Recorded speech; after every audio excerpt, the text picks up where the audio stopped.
যাজ্ঞ শ্রেণীর খুলছে শাড়ি, টানছে ধরে দুঃশাসন। দায় ছিল যার গর্জে ওঠার, নিচু মাথায় সে ৫ জন। দুর্যোধনের নগ্ন উরু, ইঙ্গিতে তার ধর্ষকাম।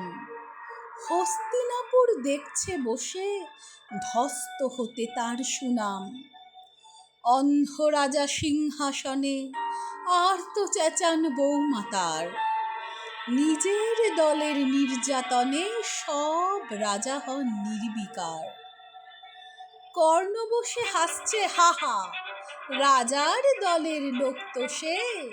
শর্তবিহীন সমর্থনে তাবৎ আরাম সুখ বসে। ভীষ্ম, দ্রোণ, কৃপ, নীরব সরকারি লোক হাজার হোক, রাজার কথাই তোমার কথা, তুমি যখন রাজার লোক।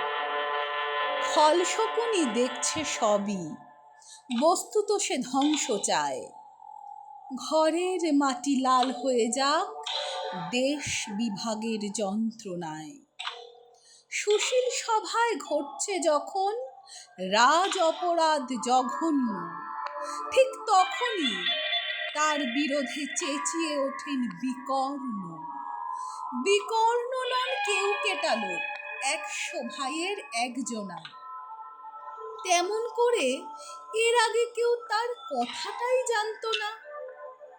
যতুগৃহে কারেন্নিরা, অন্তত তা নেই লেখা। ভীমকে যখন বিষ খাওয়ালো, তখনও তার নেই দেখা। কিন্তু যখন প্রকাশ্যেই কাটছে নারীর আব্রু কেউ, স্তব্ধ জীবের চুপ সাগরে বিকর্ণ হন একলা ঢেউ। চেঁচিয়ে ওঠেন রাজার কুমার, যুবরাজের বিরুদ্ধেই। মহাবলী পাণ্ডবেরও তখন গলায় সে সুর নেই। রাজাও যখন নীরব থেকে সায় দিয়ে যায় ধর্ষণে, ঠিক তখনই সমস্ত যুগ বিকর্ণদের শর্ষণে। আমরা যারা কিচ্ছুটি নই, একটি মোটে ভোট কেবল, অত্যাচারের সামনে এলে সঙ্গে শুধু চোখের জল। পোষ্য ভাবে যাবনা চেবাই, অন্ধ এবং নিকর্ণ। প্রার্থনা থাক আমরা যেন একবার হই বিকর্ণ।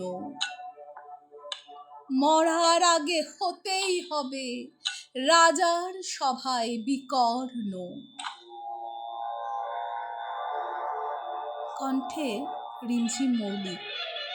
কবি আর্য তীর্থের লেখা কবিতা বিকর্ণ। নমস্কার।